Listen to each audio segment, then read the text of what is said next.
So let's start Bible study. So everyone, welcome here to Matthew 24. We're going to keep going. We're going to do the next section of it now. We're not going to be looking at what Jesus was saying about kind of the sequence of things. But now we're going to look at his what he talks about in terms of what those days would be like. He uses examples. So we'll start looking at that. So let me open in prayer, and then we'll dive in. So Lord, thank you for tonight. Thank you for those who are here tonight.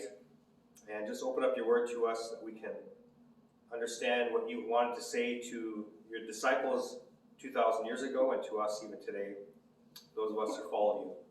So thank you, Lord, for, again, those who are here, and I know some who are watching as well later. And just bless them in their time as they study your word as well. Amen.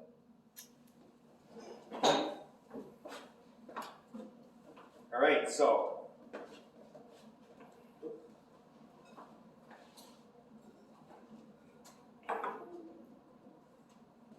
Let's make sure my earbuds are off because they're Bluetooth. And you accidentally connect to your laptop.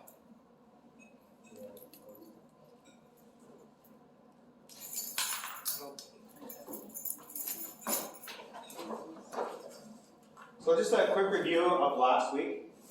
We're at the very end of that section of 24. So Jesus said there would be those, just before he comes back, that there would be those who would be claiming that the Christ or the Messiah would be already here. And he said, they will say, there he is out in the wilderness, do not go, or here he is in the inner rooms, do not believe it.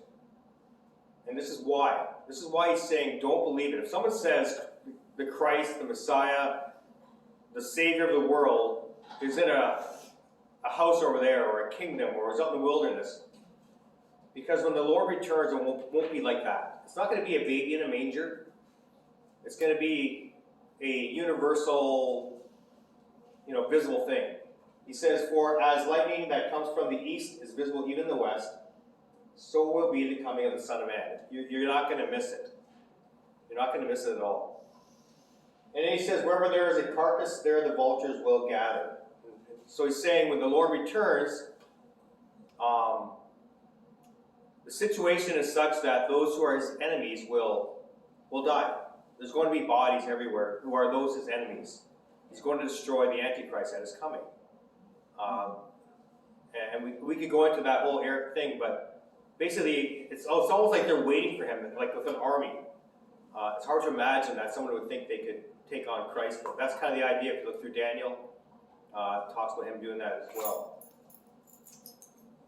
So immediately after the distress of those days, he says, after we see the abomination that causes desolation, we see people scattered, we see the persecution, we see betrayal of everyone, falling away from the faith. He says, after those days, the sun will be darkened, the moon will not give its light, the stars will fall from the sky, and the heavenly bodies will be shaken. How would that make you feel? Now, this is what they call apocalyptic language. I think it's literal, but it's also, in a way, saying the universe basically is shutting down. At this point, when Christ returns, things are no longer going to be the same. He's putting an end to the present age. That's why we call this the end of the age. When the Lord returns, the age that we live in now will end. The way that the world runs, the way that sin controls things, the way that people hurt each other, the way we have diseases, and all these things, he will put it to an end. Revelation talks about a 1,000-year reign of Christ at this point, before the new heaven and earth come later on, but 1,000 years of Christ's reign, which would be quite amazing, really, to think about it. If Jesus was to rule this earth in the real way, it would be quite something. It says, then will appear the sign of the Son of Man in heaven. And here's how the earth will respond when the Lord returns. All the people of the earth will mourn. What chapter is this? This is Matthew 24 still. Just kind of getting to the end. Along in this. Yeah. So why would the people of the earth mourn? Why would they mourn? We're talking about wailing here. We're not talking about like a little whimper. Oh, this is so sad. They're mourning. The Lord is returning. The earth begins to mourn. Why would they mourn? Why are they crying? The realization, like this is it, you know, for those who believe, like I think, and I feel in a way we'll mourn in a sense as well too, because then we know, like, you know, if there's friends or families that's, you know, that still haven't, you know, made that choice, like we'll know that it's dead. Yeah, maybe, I think for those that have realized, like, wait, no, this is the end, you know, like in just that realization, like, Right. Yeah. Why else would they mourn? Maybe because they forsook the Lord, they've abandoned the Lord, and when they see him coming, they'll realize, whoa, maybe that was all true. Yeah. Maybe this person had been worshiping the abomination that causes Desolation. maybe they'll realize that, wow, he wasn't the Messiah. Right. And The bubble has been burst, right? The worldly thought, this guy was bringing in this mark, you know, the mark of the forehead. He was the world kind of solver, but it was getting really bad at this point because he's basically at this point, basically killing everybody. There's probably some who are on his side, but he's just like going berserk at this point. Mourning. Where else is there mourning mentioned in the Bible? Like really based on the fact people understand who God is at this point. Where else do people mourn and cry and wail and weep? Hell. Yes. That's a very sobering thought. Because there's people that don't want to have anything to do with Christ, and now mourn that he's arrived because they thought they could be, you know, the ruler of their own lives, and Sad. they're sad that they were led to believe the lie. I guess the Antichrist, who said that, well, he is actually the Messiah. So, Right. Say that they were probably lied to. That's why I'm mourning. I don't know. They are deeply, for eternity, depressed. Like, totally, they can't believe that they missed this. I guess the idea, right? And, it's a bit more than an oops moment. yes. Yeah, it's more than oops, it's Yes.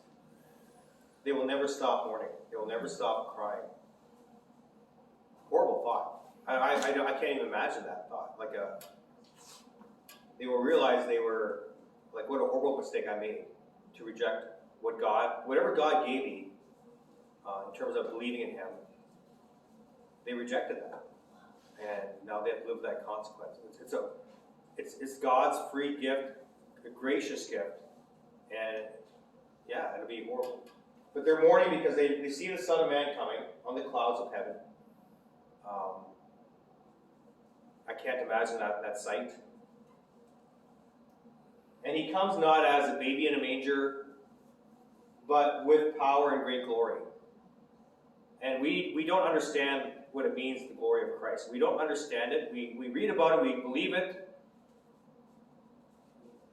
I think if you would imagine the S-U-N, sun coming towards earth, it would be like that, okay? And I believe throughout Scripture, like God's glory is described as brighter than the sun. So imagine the Son of God coming in his great glory. This is who he really is, right? Remember, as a baby, as a human being, he was veiled in flesh. The Godhead. See, we didn't see his glory. The only people who saw his glory were Peter, James, and John on the mountain, where he kind of went, "Oh, here I am." And he shone in front of them, and they were like, "Wow, okay, this is beyond what we thought." But we're all going to see the glory, and those who believed in him, it'll be rejoicing. But I understand what you're saying about sadness, but I think he says, "Rejoice and be glad," you know. But people realize, okay, we missed this. And I think the Revelation talks about people saying, they go to the mountains and say, have the rocks fall on us. I'd rather have the mountains fall on me than see this glory. Like, I can't imagine that. I want rocks to fall on me. I don't want to see this. So at this point, this is where I guess people would say the rapture. He will send his angels with a loud trumpet and call, and they will gather his elect from the four winds, from one end of the heaven to the other. God begins to gather his people at this point. He gathers his people. to himself for eternity. Verse 33, even so, when you see all of these things, you know it is near, right at the door. So what things? What things should we be noticing? What does he talk about again? Just a quick review of Matthew 24. What was the very beginning? Wars, wars of wars.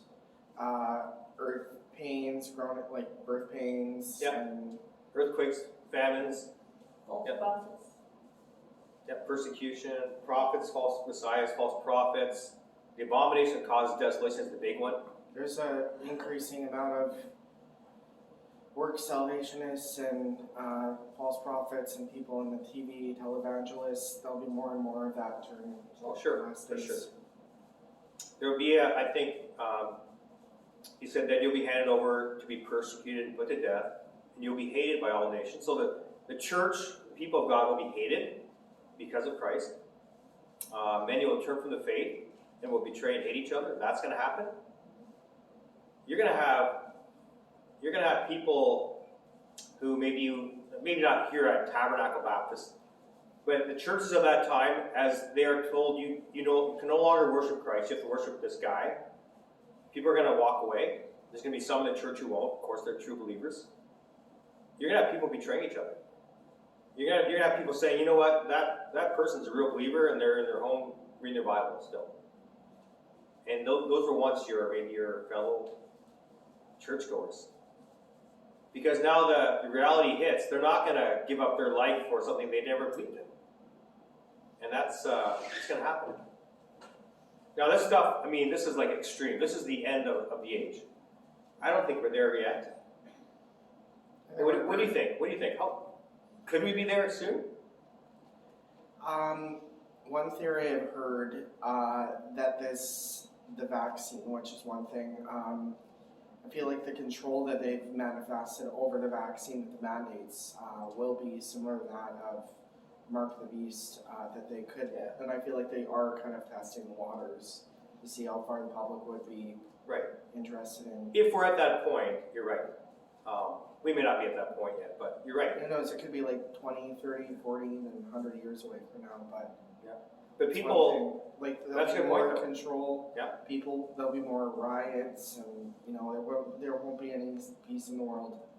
and if the world feels like the world's going into something in a handbasket, you know what I'm saying? And they find that there's a person who comes along and says, I can take care of things. I can take care of you if you just trust me. And then partway through, he'll say, okay, by the way, I'm God. You have to worship me now. You need this mark. And so you're right. You can see how the world would follow after a savior like that, a Messiah. You're right. Does it seem like, I know some people believe like what is called, I think, the amillennial view.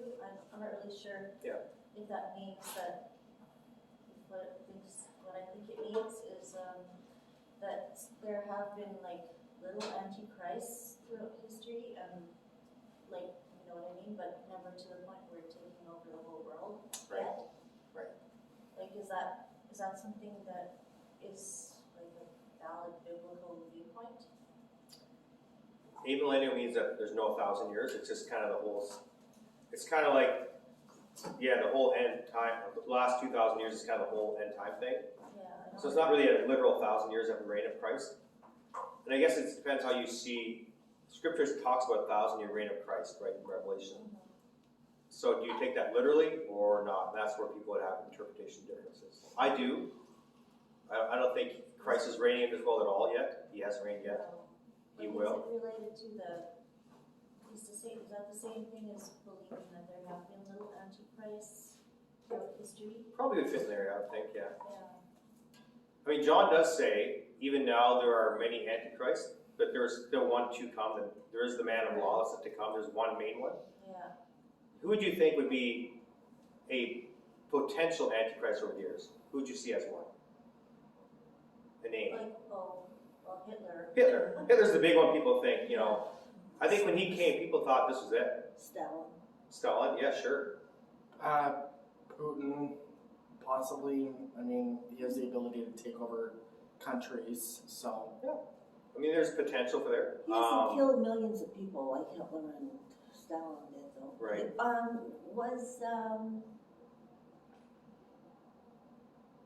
It's a long time ago, but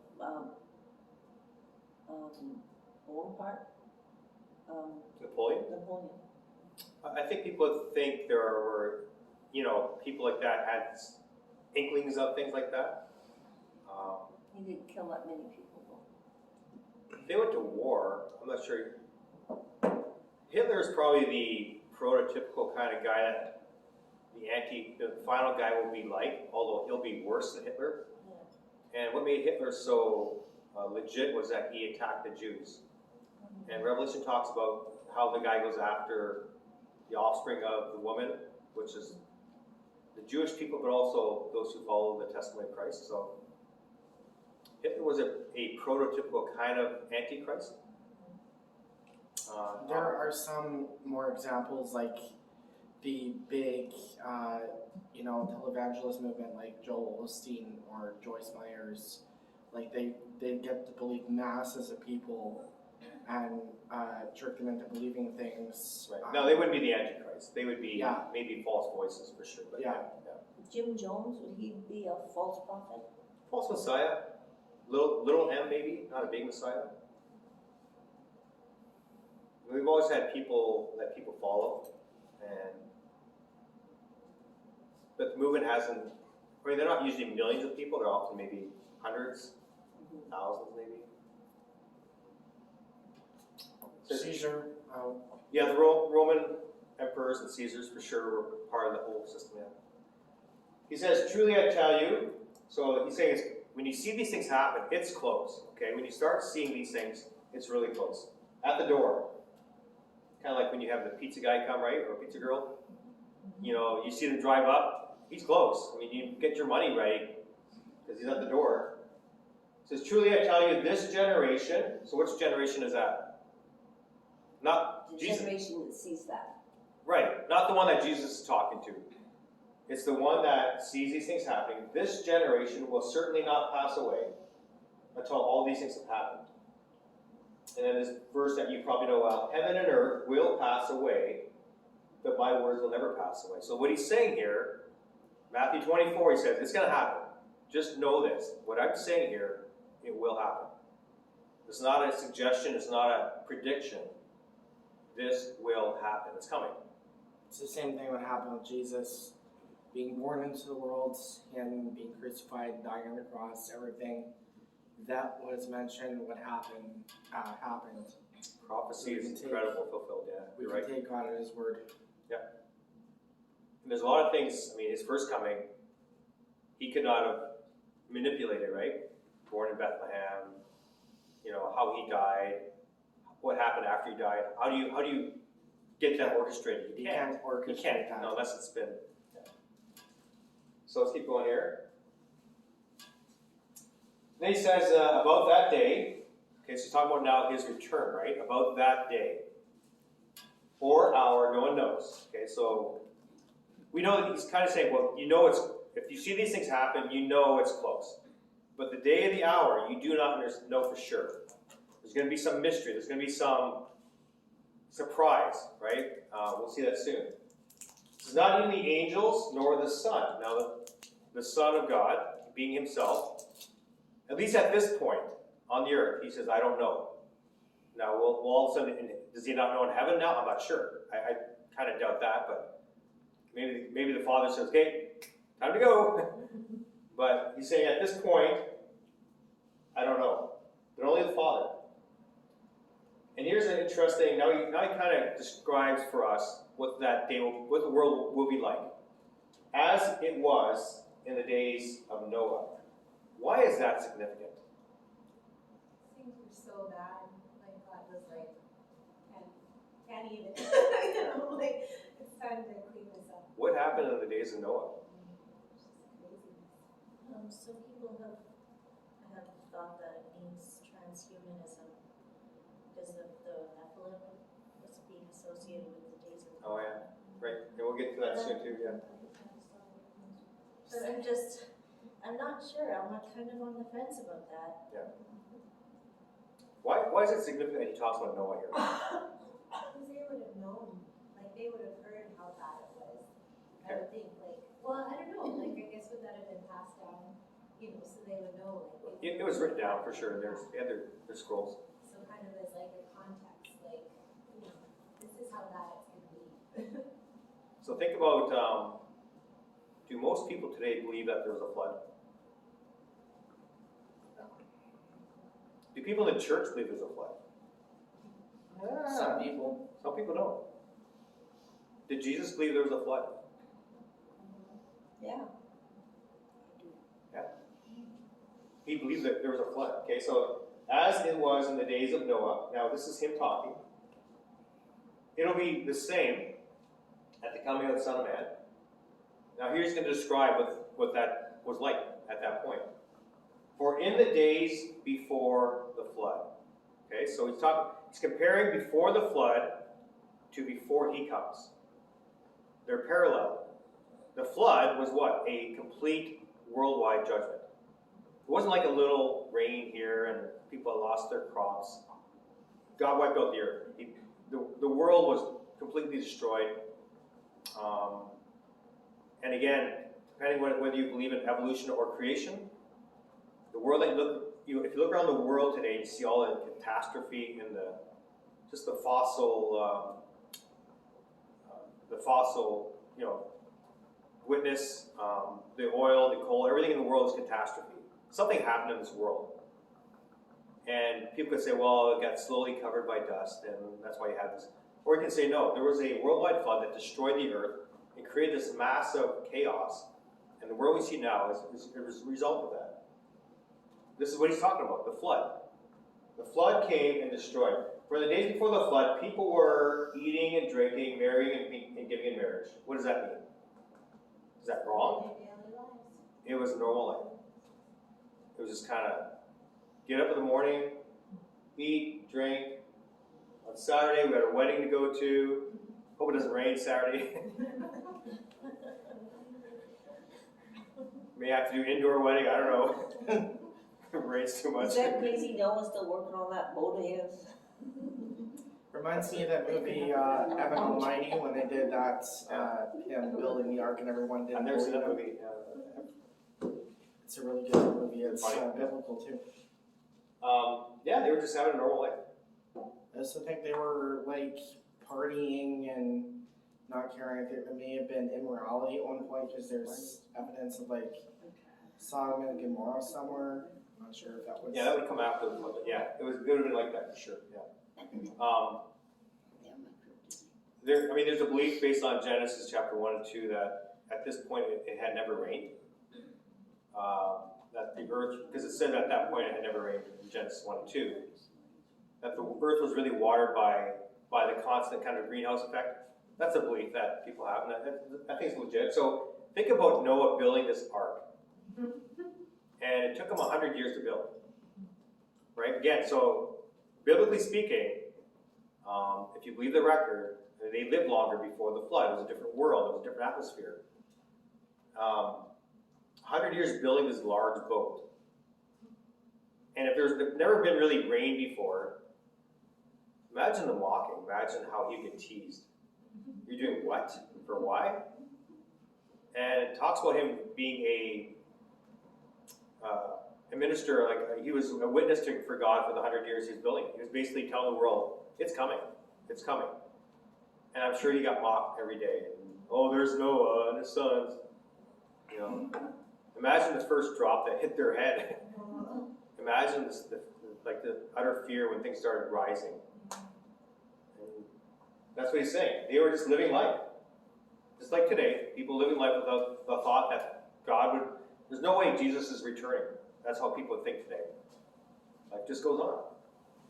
So, and they knew nothing about what would happen until the flood came and took them all away. You were saying that people were weeping when Jesus returns because their friends and family, they had friends and family who hadn't accepted Christ. Don't you think Noah and his family were weeping when they Probably, had to close the door and couldn't let these drowning people in? It must have been. I'm sure.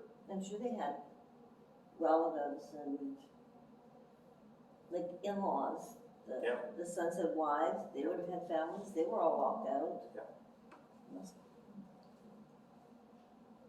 100 years, what does that tell us about God, first of all?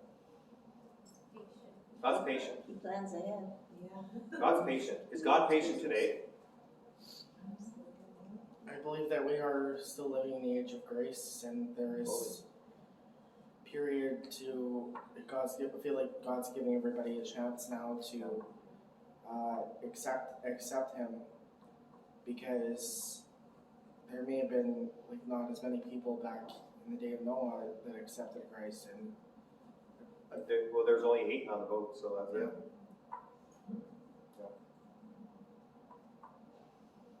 Says that is how it's going to be at the coming of the Son of Man.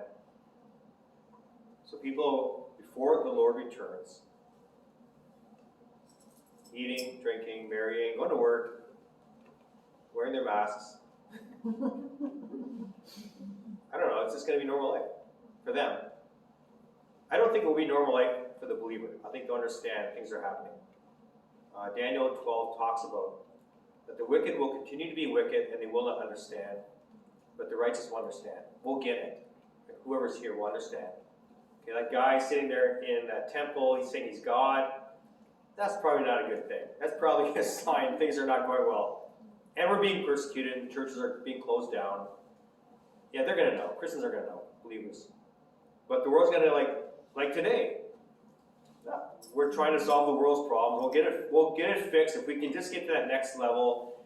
If we can get the next vaccine, the next thing, we'll have it solved. We'll go back to normal. That's kind of how they're going to think.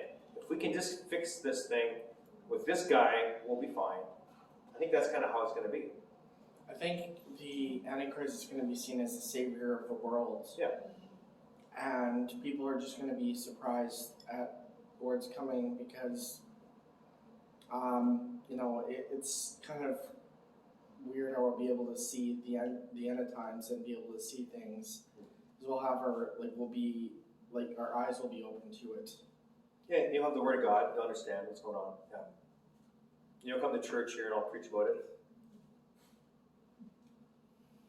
So let's look at Genesis 6. This is what the world was like. It's just okay? a difficult topic. It is. Yeah, this is not. We're not talking about butterflies flying around and this is so beautiful. We're talking about this is serious stuff, and it's okay. This is a Bible study. We can do this. We're big boys and girls, right? I think it's good for Wednesday. So Genesis 6 tells us what the world was like, and there's some things here that are really hard to understand. But there's some, you get the picture, it was not a good time, okay? So it says, when human beings began to increase in number on the earth, and daughters were born to them, sons of God saw that the daughters of humans were beautiful, and they married any of them they chose. Then the Lord said, my spirit will not contend with humans forever, for they are mortal. Their days will be 120 years. So something that's how much time now God would give people to live, which is kind of a max people have. But also, this is the time that to build the ark and before the flood would come. 120 years is going to basically give it out, which is pretty gracious, I think. It's longer than I've been living. Who were the sons of God? That is the big question, and that's the debate which we won't solve tonight, I don't think.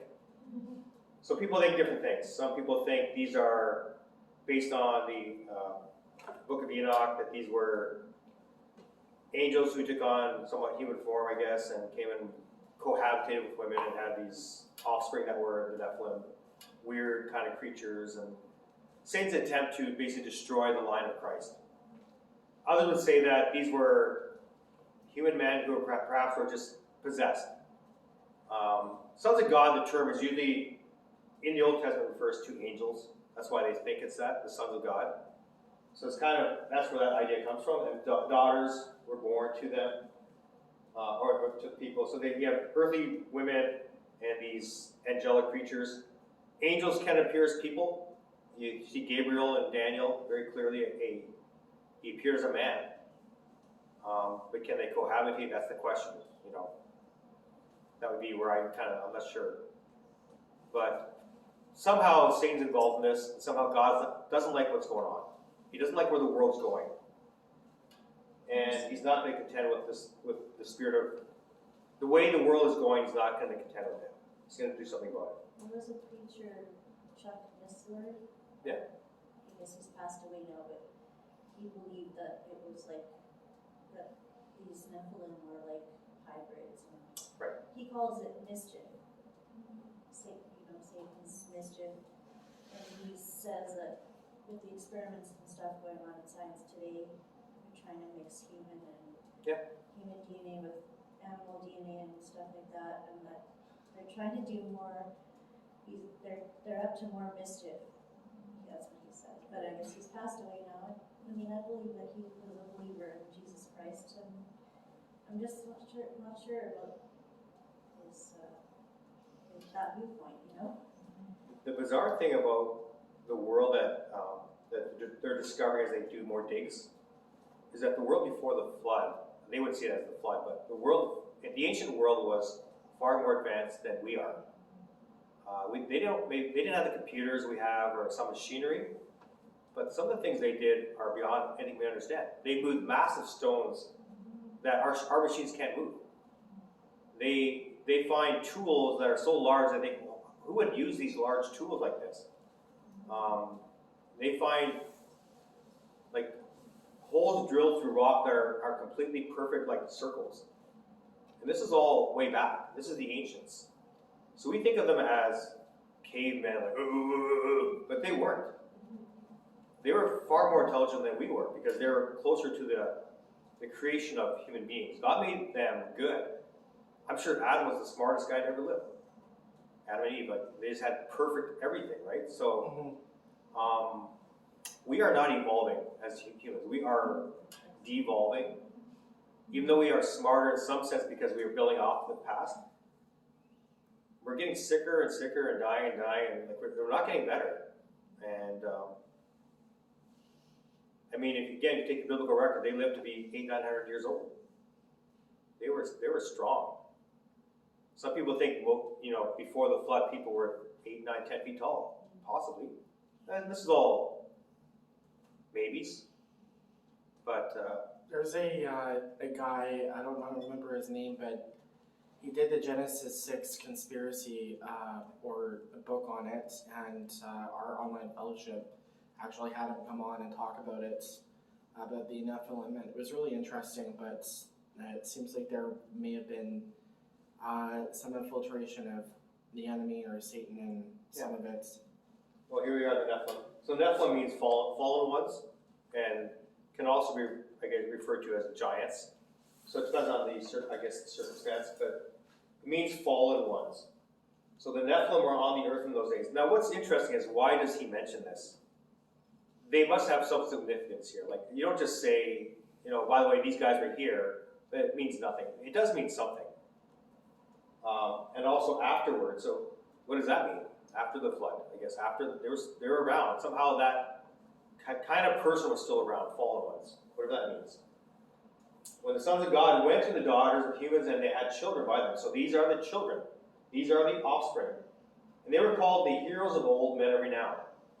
A lot of people think what we have in our mythologies, like Greek mythology and all those things, that these stories of these warriors and these gods, a lot of people think that was where this comes from.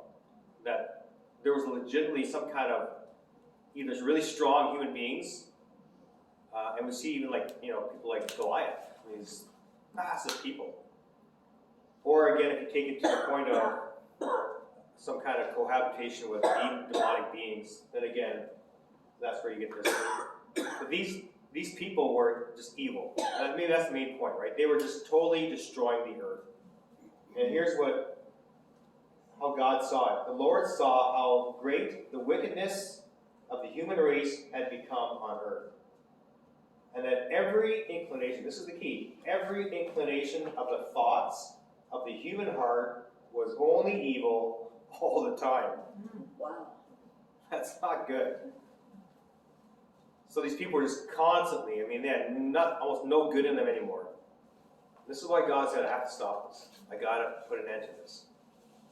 I was thinking even as you were saying that, like, cause, like, talking about, you know, like, basically, they were so advanced back then, and we think we're so advanced now, but then I was thinking, I'm like, most of our advancements are in, like, yes, in health and medical and all these different things, but like you said, like, but it's not really helping us in a sense, because we're creating more issues, and there's more disease, and there's more things in the world. So then even thinking about, like, most of our advancements, it's in, like, weaponry. Like, Yeah. most of the advancements that we're so, like, proud of are really for our destruction. Like, you know, who needs a bigger gun? Who needs a more powerful, you know, like, all these things you know, we applaud ourselves and countries stock up on these things, but it's like, no, that's not really, you know, like, because thinking of it now, like, when you kind of put it to that, it's kind of like, ooh, we're kind of in a bad state right now, because it is, like, we're thinking, okay, if I have a bigger gun, if I have, you know, more weapons, if I have a, you know, a more, like, a farther reaching bomb, if I have you know, like, and it's not, Yeah. yeah.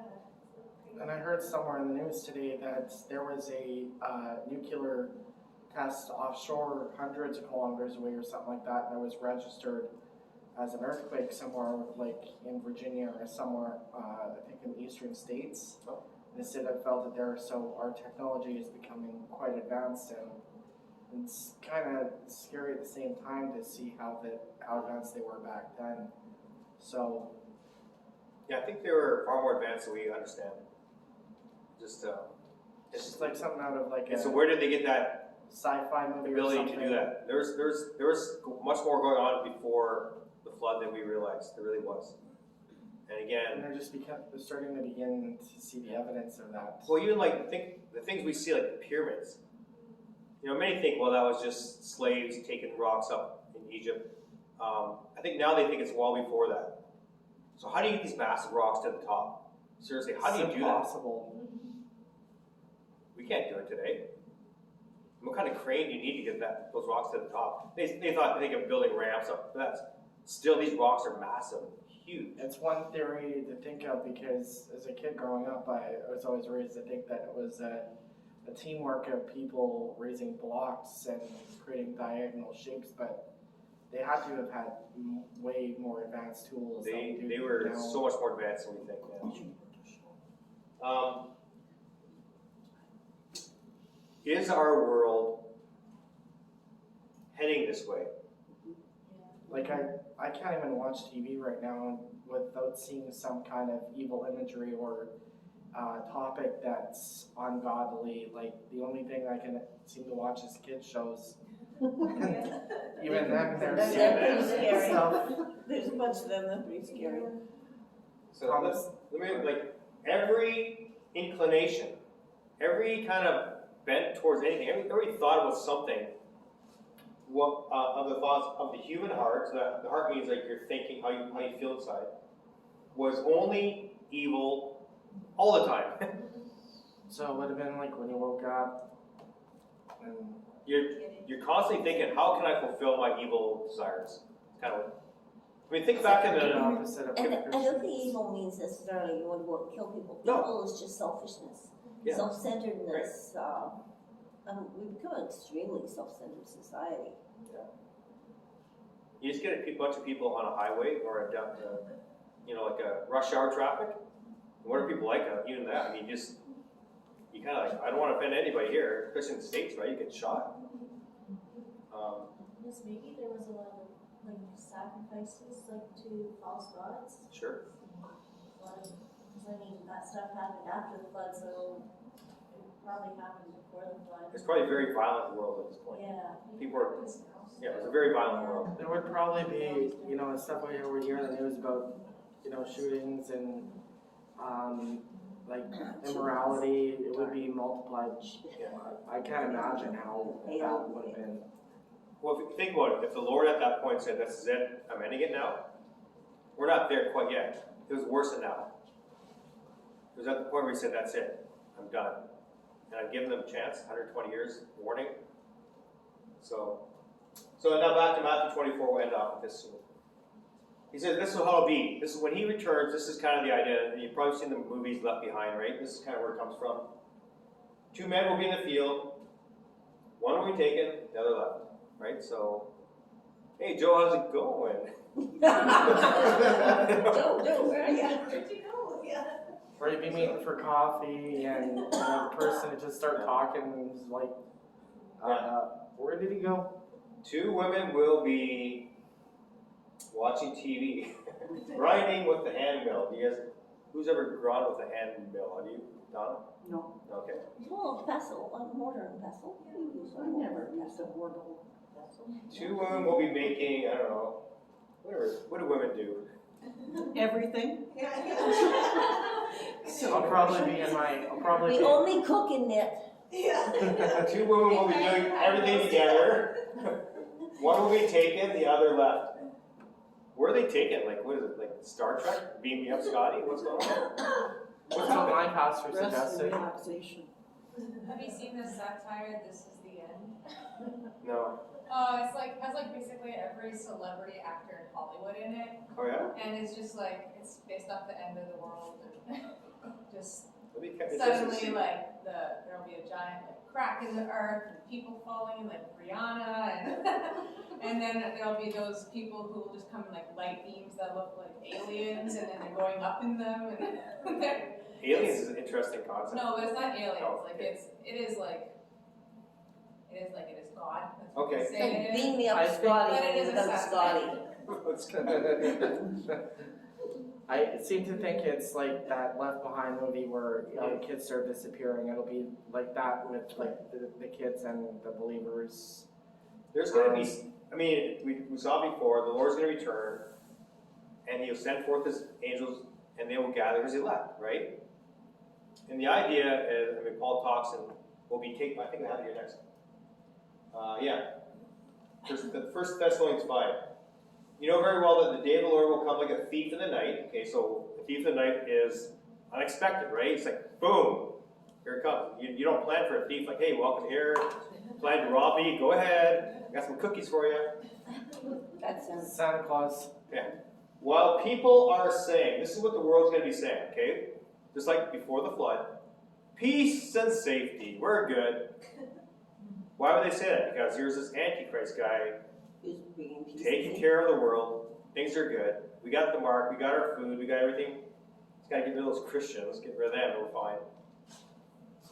While people are saying peace and safety, destruction will come upon them suddenly. As labor pains, the same kind of language, on a pregnant woman. I have no idea what that means, but You don't want to know. and they will not escape. But you, brothers and sisters, are not in darkness so that this day should surprise you like a thief. Okay, so he's saying you should recognize what's happening. That's what he's saying. You can, it's like he said back in Matthew 24, when you see these things happening, you know it's near.